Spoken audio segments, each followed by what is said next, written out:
In today's video, I'm going to share with you 5 of my top crochet books, and I think you're going to love them. So along with crochet, one of the things I love to do personally is read. I have so many books and I don't think I'll ever get through all of them, to be quite honest with you. But I have so many books and a lot of them are on crochet. So I'm going to share with you my 5 top crochet books that I love. So at number 5, we've got this book here. This is Mix and Match Modern Crochet Blankets, and it's by Esme Crick. It's beautiful. The amount of stitches in there, the little tiles and everything that you can create, you can mix and match them and create your own style blanket. I love this. I think it's perfect for anyone who wants to create their own blankets rather than go along with a pattern that they found. They want something a bit more unique. So this is definitely the pattern book for you if you are into making blankets. I will link all these products below for you in the description box so you can easily grab them. Next on my list is this beautiful book by Janine Meisker. I don't know if I'm pronouncing her surname right. I apologise if I'm not pronouncing it right, Janine. Apologies.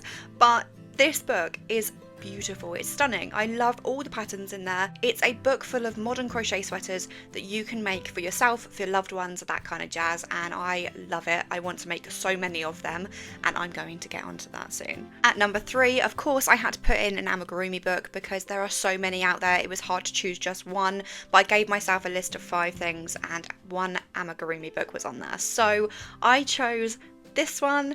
This is Crochet Impins by Megan Lapp, and it's beautiful. Look at them. How cute and whimsical are they? I want to make all of them, and the best thing about this pattern book is you can mix and match up the different patterns within the book to make your own one. So you don't have to go by everything that's in the book. You just take bits and bobs from the patterns and you can create your own little impkin.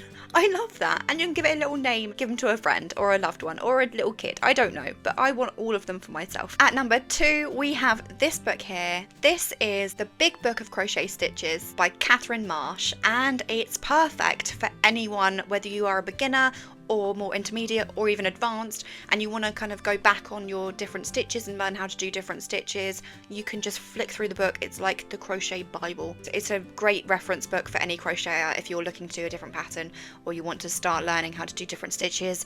Definitely grab this book. And so to round up all of these beautiful books and all of these lovely, lovely pattern books by everyone, I am going to, of course, add my book in, and that is The Crocheter's Companion. The best thing about this book is it's perfect for anyone who wants to journal their own patterns, who are making their own things and making their own crochet items. They can just pop them all in this book, and there is a game section at the back. So you grab a dice, you roll it, and whatever it lands on, you then pick that, and it will give you loads of different bits and bobs within the book to show you exactly what to make. It's really fun. You can document your blankets in there, you can document your amigurumis in there, and you can just have fun with it. So there you have it, guys, 5 of my top crochet books for crocheters. And if you've enjoyed this video, guys, and you want to buy any of these books, you can find them all in the description box just below this video. Click the link, head over to Amazon and grab yours now. And if you already have some of these books, let me know what you thought about them in the comments. Let me know what your favourite crochet book is in the comments too. And if you've enjoyed this video, give it a thumbs up, like, share, subscribe, all that lovely stuff, and I will see you in the next one. Bye for now.